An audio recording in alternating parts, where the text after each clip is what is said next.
Me voici face à l'église de Saint-Ayoul, le plus ancien monument de la ville basse. Propriété de la ville de Provins depuis 2007, elle a connu plusieurs campagnes de restauration étalées sur plus de 13 ans. La visite se réalise avec un audioguide, une histoire passionnante qui commence à l'extérieur de l'église. Et nous évoluons pas à pas au gré de l'histoire, à l'intérieur de l'église, puis dans le prieuré. La façade occidentale impressionne par la présence de 3 portails sculptés.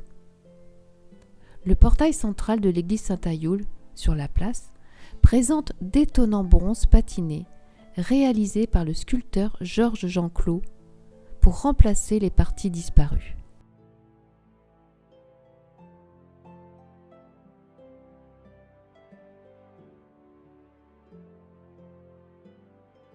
Les origines de cet ensemble architectural remontent à 996 par la découverte de reliques attribuées à Saint-Ayoul que les moines de Fleury-sur-Loire avaient rapportées entre 845 et 865 pour les protéger des invasions des Vikings.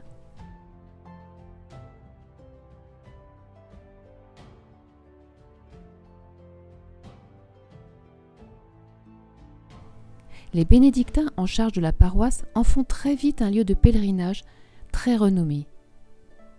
Au milieu du XIe siècle, le comte Thibaut Ier de Champagne décide de réformer les lieux et de construire une église avec une nef munie de bas-côtés, un vaste transept et un chœur à déambulatoire avec plusieurs chapelles. Après plusieurs incendies, nef et portail sont reconstruits au cours du XIIe siècle dans un style gothique naissant. Le portail principal est alors orné de statues-colonnes.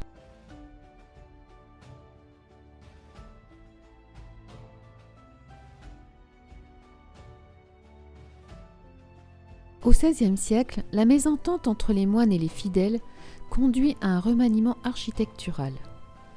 En 1527, la paroisse et le prieuré des bénédictins décident alors de construire un mur pour séparer les 2 édifices. C'est ainsi que la nef et les bas-côtés sont attribués à la paroisse et le chevet au prieuré. Un transept est édifié le long de ce mur de 60 mètres.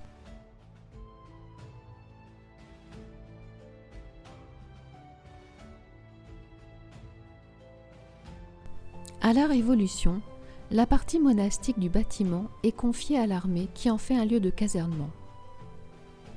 Le prieuré est magnifique avec son cloître, la salle capitulaire, la chapelle sud, la chapelle des bénédictins et la tour-lanterne. Sans oublier bien sûr les somptueuses verrières du plasticien Udo Zimbock.